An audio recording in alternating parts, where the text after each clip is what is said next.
Good afternoon, everybody. Welcome to Reata Horsemanship. I'm Luke Brown. I'm very excited to be with you here today on this beautiful Winning Wednesday. I hope you're having a great day. This is towards the end of the day. This is my last session of the day, and I'm doubling up today and doing a long ride on Rosie May. Rosie May is the gaited mule that I had, and I've done a couple of videos on her. I think one on the ground early on, one the other day when I was just standing still, and I can still tell when I move that camera out to the side, she's not a fan of it. She's a little sensitive to being filmed, I guess. She's a little camera shy, but she's a mule that's been really challenging to get used to sounds and movement on top of her, but out here on the trail she's quite confident. She has very little spook in her, and sometimes she might get nervous by something like a log. It's usually dark things like a big dark rock or a dark log or a post or something.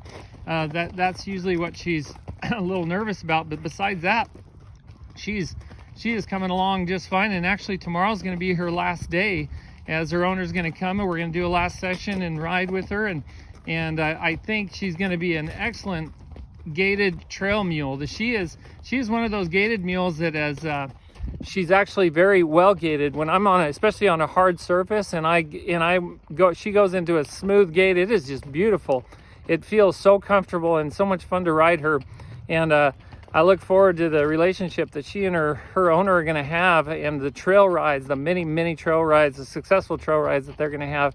So I've had her for, the end of this week's going to be 8 weeks. So I had her for a couple months, and I feel fortunate that I was able to keep her another month. We initially started with a month, and then she just needed some help, and so I asked for another month, and we've come a long way in that month. We've come a long way in the 2 months that I've had her, and I'm excited for her. It's a lot of fun to see the progress that she's making. I'm going to take a turn right here.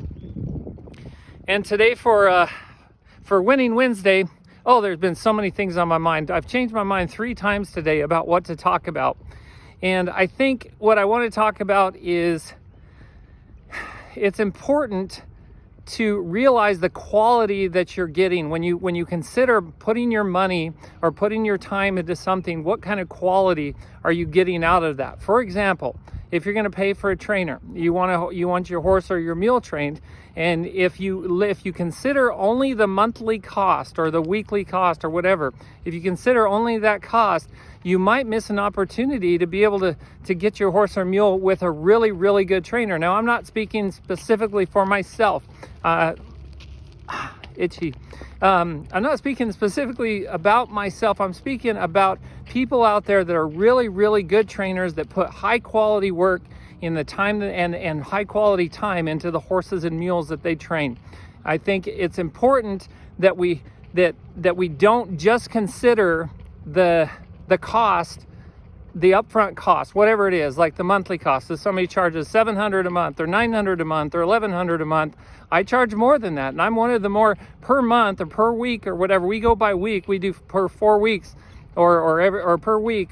I'm probably one of the more expensive trainers out there when you just consider a week or a month or 2 months or whatever it is. But when you consider the time that I put into these horses and mules, then it starts to look a lot different. And when you consider the quality of time that I put into them, it starts to look a whole lot different.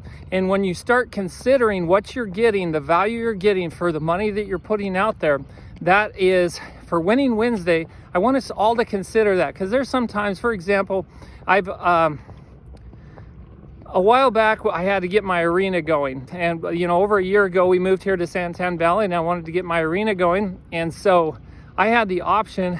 Hey, how you doing? Hey, Paul, good. I had the option of paying somebody $100 an hour to work my arena, or I could get a tractor for free that was donated, or not, the time was donated, and I could do it myself. Well, I ended up putting in, probably to rip that field and get all the sand and do everything that I needed to do, I probably put in there at least 30 to 40 hours of my time doing that. It was so much time. It took so much time over, and I'm considering everything. 30 to 40 hours of everything that I've done, to all the effort that I put forth into my arenas and my round pens. into my arena and my round pens. And if I had just taken the advice of somebody that's more intelligent than me, obviously, and went ahead and hired that person that was $100 an hour, I could have probably saved 30 hours of my own work. Now, in those 30 hours of my work, instead of doing the arena work and doing all the tractor work, if I could have put that into helping other people with their horsemanship and actually doing lessons or clinics or training another horse or what have you, I could have made better use of my time and could have saved a lot of money and a lot of time doing that. So I make those mistakes too.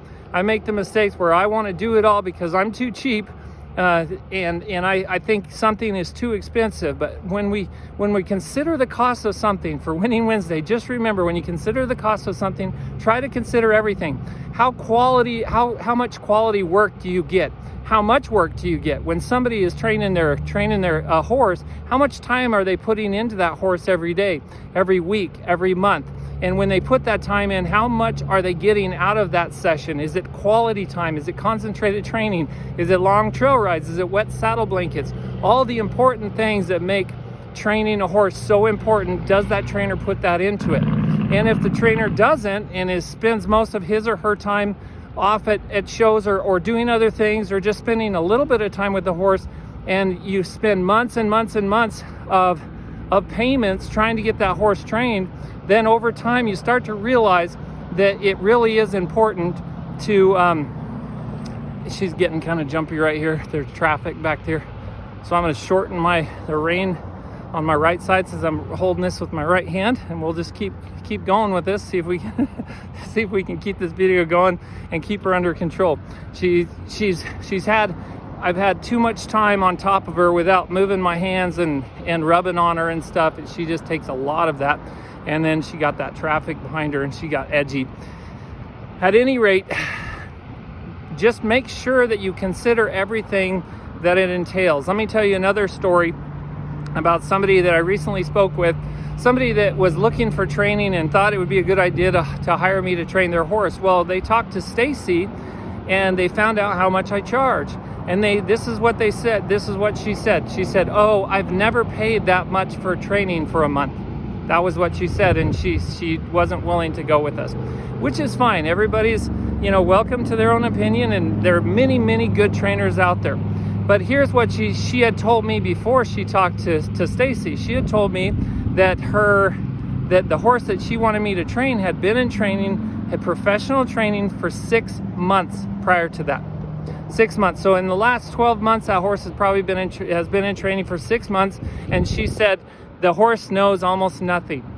The horse knows very little and had been in training for 6 months. So let's just assume that she might even paid half of what I charge for those months, but she got very little results out of those 6 months, and she's still looking for another trainer. So what is she going to do? She's going to go out and try to find somebody who's what she's used to paying. But a lot of times when you pay what you're used to paying, you're going to get the results that you have been getting. And that's the definition of insanity, doing the same thing over and over again and expecting different results. Now, it's possible there's a great trainer out there that charges a lot less and puts in the time, but when you consider high quality time into a horse, and you consider the feed and the cost of keeping the place and the stalls and everything, when you consider all that, if that trainer is only charging, let's say, $700 to $900 a month, they're probably not putting a whole lot of time into that horse. And I could be wrong. There could be people out there that have less costs and can do that. But most likely, if they're charging, let's say, under $1,000, they're probably not able to spend. And it's not that, and they might have 20 horses that they're working with, 12 to 20 horses. Well, if they're working with 12 to 20 horses, how much time can they put into each horse every day? And even if they have somebody helping them out, you have to consider all of that they may not be putting all the time in themselves, which is fine too, as long as it's quality time. I don't care either way. And we're working on getting some people to help us as well, and some trainers that train like me and have the high standards that I have as well. But bottom line is, she wasn't willing to spend what I charge per month, and yet she had spent 6 months of whatever it cost her. I'm guessing it was around $1,000 a month is what she probably spent. So I'm guessing she spent at least $6,000 plus all the lost time that she hasn't had with that horse. So when you consider the time, how long it takes, and consider the cost over time, you know, take that in consideration when you're looking at hiring somebody to train your horse, or hiring somebody to do a coaching program. I know somebody, and some of you may know this person. His name's Russell Brunson, and he's a business coach, and he's just an incredible businessman, and he does business coaching as well, kind of like Tony Robbins. Well, I heard probably a year or two ago, I heard that for 1 day of consultation, he charges $250,000. So he will go to a business and he will stick with them for probably 8 hours, and he will consult with them and work with them on whatever they're asking him to do, improving their product, improving their service, improving their business, and they are willing to pay him $250,000 to do that for 1 day. Now, why would people be willing to do that? They're willing to do that because they don't see it as a cost. They see it as an investment. And when they invest in him and his knowledge and his skill set, they turn their businesses around. And a lot of those people, they pay $250,000 for 1 day of consultation, and they might turn a profit of $1 million to $3 million that very next year, or more than that. I've heard of people talk to people that has happened to them. So if they know that they're going to get results, they're willing to pay $250,000 to do that. And so for 1 day, and many of us might think that's just insane. That is just completely insane. It's not insane when you think like somebody like somebody who is wealthy, who knows how to make money, who knows how to get results, and that is be willing to pay for high quality work, because it's going to save you time and money in the long run, and you're going to get ahead faster. Well, that's my long-winded speech for today for Winning Wednesday. I hope you guys have a wonderful day. Until next time, be thankful, live with purpose, live with passion, and as always, stay safe in the saddle.